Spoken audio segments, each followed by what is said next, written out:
मेरे साथ मौजूद है राजा खालिद महमूद साहब, माहिर कानून ने, और साथ में ज्वाइन किया रियासत अली आज़ाद साहब ने। आप भी कानून के माहिर हैं। आप दोनों मेहमानों का सर बहुत शुक्रिया। राजा साहब, आप ही फरमाइएगा, तोशाखाना 2 का फैसला सर आया है। पहला जो 1 था वो भी सर्वाइव नहीं कर सका। क्या लगता है आपको कि केस कितना मजबूत था, कितना अच्छा फैसला है? क्या उसकी माजी से नज़ीर मिलती है? क्या वो सस्टेन कर सकेगा? उसके अंदर वो तमाम लवाजमात हैं कि जो सस्टेनेबल बना सकें उसको मजीद आला अदलिया में?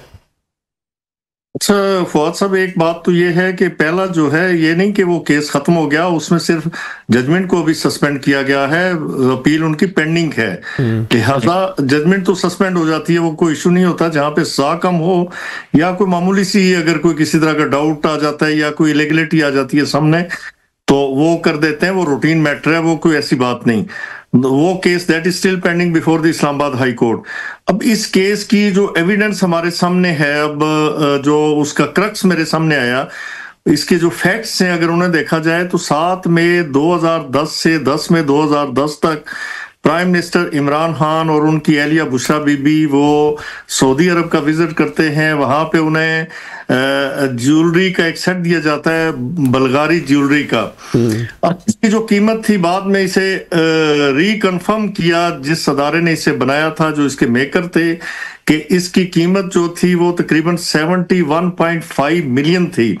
लेकिन बजाय इसके कि इसे लाके तोशाखाना में जमा करवाया जाता, ये इन्होंने अपने पास रिटेन रखा ज्वेलरी का सेट, और फिर ये किया कि आपने एक डीएमएस के जरिए, जो मैं समझता हूं कि एक फ्रॉड कमिट हुआ और क्रिमिनल ब्रीच ऑफ ट्रस्ट की मैं समझता हूं कि एक ग्लेरिंग एग्जांपल है, कि डीएमएस के जरिए खत लिखवाया अपने इसको तोशाखाना के जो मुतलका लोग थे उन्हें, कि जी इसकी एंट्री डाल दें। यानी एक एंट्री डाल दी गई, फिजिकली जो सेट था that was not handed over to the Toshakhana authorities या तोशाखाना में दैट वाज नॉट डिपॉजिटेड। फिर ये हुआ कि अपने मुलाजम के जरिए, जो इनाम शाह जिनका नाम है, उनके जरिए शुएब अब्बासी एक प्राइवेट अप्रेजर थे, उनके जरिए इसकी असेसमेंट करवाएगी, इसे अंडर वैल्यू करवाया गया। इसकी जो वैल्यू उन्होंने लगवाई वो बिल्कुल एक मीगर सी अमाउंट थी, वो 5.859 मिलियन। उसमें यानी ये कोई 58 लाख, 29 लाख मौसूफ ने 50% के रेशो से अदा करके तो ये ज्वेलरी सेट अपने पास ही रखा, जो कि पहले से उनके पास था। और ये यहाँ पे जो सेक्शन है 409 पाकिस्तान पेनल कोड की, वो अट्रैक्ट करती है। इसे कहते हैं क्रिमिनल ब्रीच ऑफ ट्रस्ट या खयानत मुजरमाना। फिर ये हुआ कि जो पब्लिक एक्सचेकर को नुकसान पहुंचा, जो लॉस काज हुआ, वो है 32.851 मिलियन। तो मैं समझता हूं कि इस हवाले से बिल्कुल एक सफिशिएंट एविडेंस मौजूद थी। उनके अपने घर के गवाहान ने उनके खिलाफ शहादत दी कि वाकई आया था, और फिर उन्होंने जमा नहीं करवाया। और ये वही ज्वेलरी सेट है जिसके हवाले से आपको याद होगा कि बुशरा बीबी की एक ऑडियो लीक हुई थी, जिसमें उन्होंने अपने मुलाजिम को डांटते हुए कहा था कि आपने इसके फोटोग्राफ्स क्यों लिए हैं। तो मैं जाती तौर पे समझता हूँ, मेरी जाती बिल्कुल एक कंसिडर्ड ओपिनियन है कि तोशाखाना से किसी को ये हक नहीं होना चाहिए जिसे ये गिफ्ट मिला भी, कि वो अब पहले 20% था, फिर इमरान खान साहब ने जो तोशाखाना 1 है उसमें से चीजें लेके तो 50% के रूल्स बनाए। अब जो नई गवर्नमेंट है तो इन्होंने उसे 100% कर दिया। लेकिन मैं समझता हूं कि 100% भी नहीं, इसे पब्लिकली ऑक्शन किया जाए और फिर वो जो रकम है तो वो कौमी खजाने में जमा करवाई जाए, जैसे कि इंडिया में पिछले अरसे में मोदी सरकार ने किया था। तो अच्छा राजा साहब, एक इसमें कत्ता कलामी की मदद, लेकिन एक सवाल ये पैदा होता है कि क्या पाकिस्तान में ये आम ऐसा मामला नहीं है कि ठीक है कि खान साहब जो खुद अपने आप को इखलाक और किरदार के जिस बुलंद मयार पे खुद जो है वो खुद साख्ता तौर पर जो वो चढ़े हुए थे, वहाँ पर तो ठीक है कि सवाल एक पैदा होता है कि आप सादिक और अमीन भी बन जाएं, सब कुछ बन जाए और फिर आप ये काम करें, ये इखलाकी तौर पर तो ठीक है। लेकिन पाकिस्तान में एक आम प्रैक्टिस नहीं है, जरदारी साहब से लेके गिलानी साहब तक और गिलानी साहब से लेके मियां मोहम्मद नवाज शरीफ साहब तक, कि इसी तरीके से तोशाखाना का इस्तेमाल किया जाता रहा हो, तो फिर खान साहब के साथ ये एक्स्ट्रा ऑर्डिनरी बिहेव नहीं कहलाएगा? नहीं, देखिए ना, उस वक्त जो रूल्स थे मैं नहीं जस्टिफाई करता उन्हें, ना मैं उन्हें डिफेंड करता हूं। जो रूल्स थे मैं अब भी आपके सामने कह चुका हूं कि 100% भी नहीं, यानी उसकी असल कीमत, यानी अगर ये 71.859 मिलियन का था तो इतना ही दे के कोई ले जाए, ये भी नहीं। आप पब्लिकली ऑक्शन करें उससे तो शायद ज्यादा बेहतर रकम मिल जाए, जो पब्लिक के वेलफेयर के लिए इस्तेमाल हो, जो पाकिस्तान के एक्सचेकर में आए। तो वो मैं तो इसके हक में भी नहीं हूं, लेकिन उस वक्त जो रूल्स थे वो 20% के थे, उसका उन लोगों ने फायदा उठाया, जो मैं उसके हक में नहीं हूं। I am totally disagree with that. तो जो जहां तक डिस्क्रिमिनेशन की बात है ना, एक देखिए जो जुल्म होता है ना, वो ये कि उन लोगों ने, मैं पहले कह रहा हूं फिर कह रहा हूं कि मैं उन्हें डिफेंड नहीं करता, लेकिन उन लोगों ने कतन नारा नहीं लगाया था रियासत मदीना का। लोगों ने नहीं कहा कि साफ चली, शफाफ चली, तहरीक इंसाफ चली, या मुस्लिम लीग चली, या पीपल्स पार्टी चली। उन्होंने ये नारा नहीं लगाया था तब्दीली का, कि तब्दीली आ नहीं रही, तब्दीली आ गई है। अच्छा, उन्होंने ये नारा नहीं, वो तो मिसालें देते थे कि जी इस तरह का तोशाखाना से दुनिया भर की मिसालें देते थे कि गिफ्ट मिला तो उसने एम्बेजलमेंट की और उसे ये सजा हुई। वो तो एक रोल मॉडल, और आप तस्वर करें कि रियासत मदीना का तस्वर क्या था। खान साहब महात्मा तो थे, इसमें तो कोई शक नहीं है, लेकिन मैं यही अर्ज कर रहा हूँ ना कि सर इसमें डिस्क्रिमिनेशन कहीं ऐसा तो नहीं है कि बाकी सबको, जिनको महात्मा, खान साहब को महात्मा ना करार दे के देते हो, उनके लिए भी मैं इस सवाल के ऊपर मजीद मैं जरूर आपसे बात करूंगा। ज़ाहिर है आप भी इस बात से मुत्तफिक है कि अगर किसी और ने भी कुछ किया है तो वो भी उतना ही जो वो कसूरवार है। रियासत साहब को जरा मैं शामिल करूं। रूल्स देखें ना, पता है क्या वहां पे रूल्स इजाजत देते थे, यहाँ पे जो रूल्स हैं ये है procedure of acceptance and disposal of gifts 2018 का। आपने उसकी वायलेशन में, फिर जो एक इंपॉर्टेंट बात ये ज़हन में रखें कि आपने एक चीज खजाने में उसमें जमा करवानी थी, तोशाखाना में, वो जमा नहीं करवाई, फिजिकली जमा नहीं करवाई, ये क्रिमिनल ब्रीच हवाला कर दिया ना, ये हवाला हो गया ना। जरा मैं आता हूं, मैं राजा साहब, जरा रियासत साहब सर आप फरमाइएगा, आपको मेरिट था, आपको नजर आ रहे हैं केस के खान साहब को बहुत ज्यादा सजा दे दी गई है, बहुत कम सजा दे दी गई है, बहुत अच्छी सजा दे दी गई है, सस्टेन करेगा, फैसला नहीं करेगा। राजा साहब जो पूरी एक उसकी एक बेस बता रहे हैं, उसके काफी हद तक तो मेरा ख्याल है इत्तेफाक की बगैर आप भी नहीं रह सकेंगे, लेकिन कौन सी चीजें कि जिनसे इत्तेफाक आप नहीं करते कि तोशाखाना के केस के हवाले से? बिस्मिल्लाहिर्रहमानिर्रहीम। सबसे पहले मैं राजा साहब की उस बात से शुरू करूंगा जिसमें उन्होंने फरमाया है कि जो तोशाखाना 1 है उसके अंदर सजा सस्पेंड हो गई, ये रूटीन मैटर है। छोटा सा भी कोई इशू हो तो उस पर यह सजा सस्पेंड हो जाती है।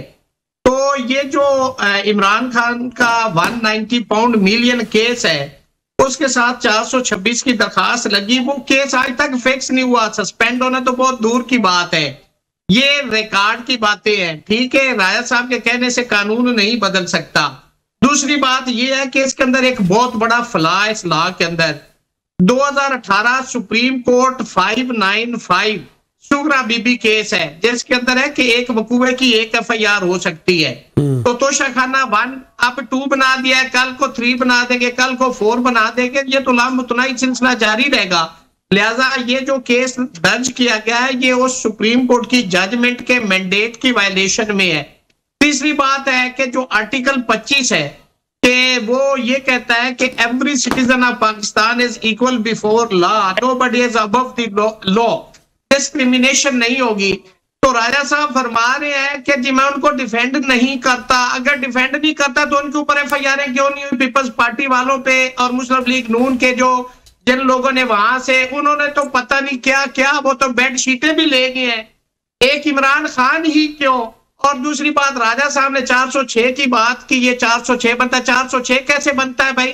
406 सुने, he who has been entrusted with property and having the dominion over that property and then that has been misappropriated, 406 तो ये बनती है। राजा साहब की बात को अगर मैं ले लूं कि जी उन्होंने अपने पास रखी लेकिन तोशाखाना को एक इंटीमेशन दे दी, तो ना इंट्रस्टमेंट है, ना डोमिनियन है, ना मिस एप्रोप्रिएशन है, प्रॉपर्टी तो वहां पे मौजूद है। और फिर अगली बात आ जाए कि आप कहते हैं कि ये जैसे ट्रायल हो रहे हैं आर्टिकल 10A, ये तो सरीहन वायलेशन है 10A की, और ये जो जजमेंट्स जैसे आ रही हैं, स्टीरियोटाइप सजाएं लिखी हुई आ रही हैं, मैं तो बीइंग स्टूडेंट ऑफ लॉ कभी भी इसके पीछे नहीं खड़ा हो सकता। और अगर ये कहा जाए कि ये केस आप डिफेंड करे तो मैं तो कभी भी इसको डिफेंड नहीं करूंगा, क्योंकि देखिए जब तक हजरत उमर फारूक रजी अल्लाह ताला अन्हो की मिसालें राजा साहब दे रहे हैं, तो ये हजरत उमर फारूक रजी अल्लाह ताला अन्हो की जो मिसाल है ये इमरान खान पे सिर्फ लगती है, किसी और लीडर पे नहीं लगती। दीन तो सबके लिए है, ईमान तो सबके लिए है, खलीफा तो वो सबके हैं, तो इन पे क्यों नहीं लगता? ये अबदी ला है, ये आसमान से उतरे हैं, ये पैगंबर है, इनको वही नाजल होती है कि इनके ऊपर आप नहीं कर सकते। भाई ये भी पाकिस्तानी शहरी है, इन्होंने भी वही जुर्म किया है, और इमरान खान और बुशरा बीबी को आपने फिक्स किया हुआ है। तो मैं समझता हूं कि इस केस के अंदर 1% भी जान नहीं है कि ये सस्टेन कर सके वहां पे। और इस फैसले के अंदर जो एविडेंस है, जिस तरह से गवाहों को राय साहब कह रहे हैं, जो उसके अपने मुलाजमों ने, और राजा साहब आप भी शहादत देने के लिए तैयार हो जाए, आपको 1 मिनट की बात है, आप भी देने के लिए चले जाएंगे शहादत। ये मयार है। ये जहांगीरी साहब का केस देखे ना, पहले अच्छा, जहांगीरी साहब राजा साहब की हुकूमत में वो एडवोकेट जनरल, उनकी हुकूमत में वो जज बने, शायद खकान अब्बासी के वो वकील रहे, वो एहसन इकबाल के वकील रहे, उन्होंने केस को डिफेंड नहीं किया, इस्टेब्लिशमेंट के किन केसेस में वो पेश नहीं हुए। लेकिन जब उन्होंने भी कह दिया कि मैं अपने हल्फ की खिलाफ वर्जी नहीं करता, तो उनकी डिग्री जाली हो गई है, उसको कहते हैं इनवैलिड है, इरेगुलरिटीज है, और ये डिस्क्रिपेंसीज है, और फलावला। राजा साहब कानून नवाज शरीफ के दौर में भी यही था, जुल्फकार अली भुट्टो शहीद के दौर में भी यही था, आज इमरान खान के दौर में भी यही है। लेकिन मुझे बीइंग स्टूडेंट ऑफ लॉ हक की बात करनी है, मेरिट की बात करनी, कानून की बात करनी। रियासत साहब एक चीज पे और ऐड कर लीजिएगा कि वजीर इत्तलात हमारे जो हैं वो खुद भी वकील हैं, वो ये कहते हैं कि सजा का इत्तलाक इस पुरानी सजा के खत्म होने के बाद होगा, यानी कि 190 मिलियन की जब सजा खत्म होगी तो फिर इसका इत्तलाक। सर ऐसा होता है क्या? अल्लाह ताला रहम फरमाए। अगर हमारे वजीर इत्तलात जो आप वकील भी कह रहे हैं, अगर उनकी ये है, ये जो 2 सजाओं की किस्में होती है, एक होती कंसेक्टिव और एक होती कंकरेंट। कोई भी सजा कंसेक्टिव नहीं होती। उन मौसूफ ने ला तो कर लिया होगा, शायद प्रैक्टिस नहीं करते मेरे इल्म के मुताबिक, अगर प्रैक्टिस करते होते तो शायद वो ये बात ना करते। तमाम सजाएं कंकरेंट होती हैं, यानी उस वक्त से तमाम सजाएं शुरू होती। आज ये हुई, यहां से ये भी शुरू हो जाएगी, और इसके अंदर 382B CRPC का फायदा भी इनको दिया जाएगा कि जो अरसा हवालात है वो उसके अंदर इंक्लूड होगा। मैं जरा राजा साहब की तरफ आऊंगा। राजा साहब को कहते हैं, रियासत साहब कहते हैं कि 1% भी ये मेरिट है ही नहीं, इसका मतलब ये सस्टेन ही नहीं करेगा, बिल्कुल ही बोगस किस्म का फैसला है। और फिर बात तो सब दुरुस्त है ना, लोग सवाल करते हैं कि बाकी सबको नहीं पकड़ा गया, फिर ये जो नुक्ता वजीर इत्तलात ने उठाया है, क्या ये लाइल्मी का उनकी नतीजा है या वाकई कानून ये कहता है? क्या मामला है सर? एक बात तो ये मैं बड़ी माजरत के साथ, और अब मैं तवक्को रखूंगा कि मुझे इंटरप्ट नहीं करेंगे रियासत अली आजाद साहब। एक तो शायद इन्होंने केस ही नहीं पढ़ा, इसमें 406 ये पढ़ रहे हैं आपके सामने, 406 नहीं लगी, 406 उन पे लगनी भी नहीं।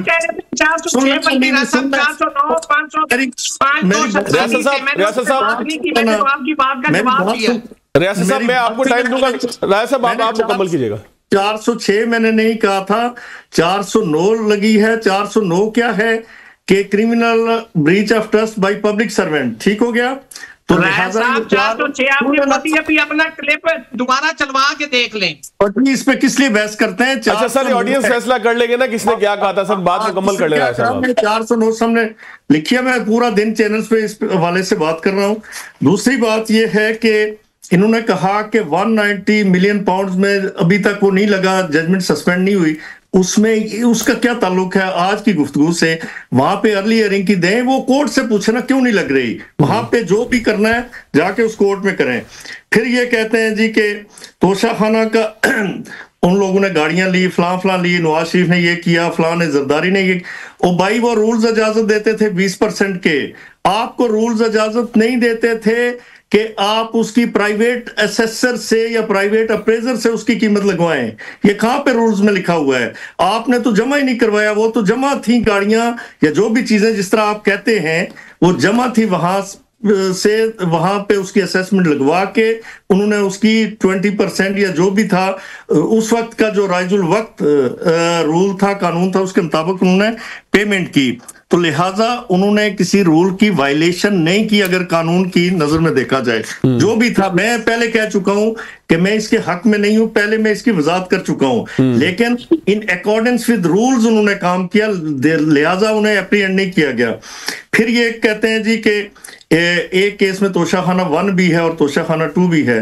कानूनदान है, ये मुझे बता दें कि आज हम रोज देखते हैं कि आज मैं आपको एक चेक देता हूं अपने फवाद साहब, तो वो 1 माह के बाद डिसऑनर, 1 माह बाद की डेट डालता हूं, उस पर सपोज 31 जनवरी की डेट डालता हूं, वो डिसऑनर हो जाता है। फिर उसके बाद एक और चेक दे देता हूं, वो जाके जून में डिसऑनर, मेरे खिलाफ पहले की भी FIR बनेगी और अगले की अलग से FIR बनेगी। ठीक है, आज एक बंदा कत्ल करता है, आगे जाके उसी लम्हे यानी 10 मिनट के अंदर दूसरा कत्ल कर देता है, एक FIR नहीं होगी, सेपरेट FIRs होंगी, सेपरेट ऑफेंसेस हैं, उनकी नेचर सेपरेट है, उनका जो फैक्ट्स हैं वो दोज आर टोटली डिफरेंट। जो तोशाखाना 1 था उसमें चीजें वहां पे जमा थी तोशाखाना में, इसमें कत्ल उन्होंने जमा ही नहीं करवाई, इसके फैक्ट्स ही मुख्तलिफ हैं, इसकी डेट्स मुख्तलिफ हैं, तो लिहाजा ये नहीं बनता। फिर ये कहते हैं जी कि ये हजरत उमर की मिसाल फलां पे बिल्कुल एप्लीकेबल है, और लेकिन जो दावेदार है ना सबसे पहले उस पे अप्लाई करता है। जो दावेदार है उन्हें तो आप चोर कहते थे, क्या बात रह गई? और अपनी खातून भी के लिए वो कहते हैं, एलिया के लिए, कि मैंने अपनी जिंदगी में अपने से ज्यादा अगर किसी को नेक देखा तो बुशरा थी, यानी वो तो पहले नंबर पे आ गई नेकी में और दूसरे थे मैं थे बिला मुकाबला ही। ये बातें करने वाले लोगों को ये जेब देता था कि इस तरह की हरकतें करें। ठीक सर, ठीक सर, ठीक है। राय साहब मेरे पास वक्त कम है, मैं रियासत साहब क्विकली अगर कंक्लूड आप कर दे सर, आखिरी एक मिनट है सर। मैं तो राया साहब की तरह मुस्लिम लीग नून का हूं नहीं कि मैं एक पार्टी की बात करूं, मैं तो एक स्टूडेंट ऑफ लॉ, मैं तो जजमेंट के मेरिट और डीमेरिट पे बात करूंगा। जैसे वो इसका अगर कोई PTI का बंदा बैठा होता तो वो इसका रिप्लाई करते कि जैसे ये मसूफ उनको अलेज कर रहे हैं, मैं उस पर बात नहीं करूंगा। लेकिन राजा साहब आप इस्लामाबाद हाई कोर्ट की एक जजमेंट भी पढ़ लेना, जैसे आपने चेकों की मिसाल दी है कि एक चेक आज आपने दिया है वो बाउंस हो गया है और दूसरा बाद में महीने बाद, तीसरा 4 महीने बाद। इसमें इस्लामाबाद हाई कोर्ट की जजमेंट है राजा साहब कि जितने चेक आपके पोजेशन में है, जितने पाइपलाइन में है, वो आपको पहली FIR के मंदरजात के अंदर लिखेंगे, सेकंड FIR नहीं हो सकती। राजा साहब ये पढ़ लेना, ये इस्लामाबाद हाई कोर्ट मोहसिन अख्तर कियानी साहब की जजमेंट है, मैं लॉ की बाबात कर रहा हूँ, आपके कहने से लॉ नहीं बदल सकता। इसलिए सूरा बीबी जो उसने कह दिया है कि एक वकूए की एक FIR होगी, उसके अंदर 10 उसने चीजें दी है, 20 ऐसा नहीं हो सकता राजा साहब।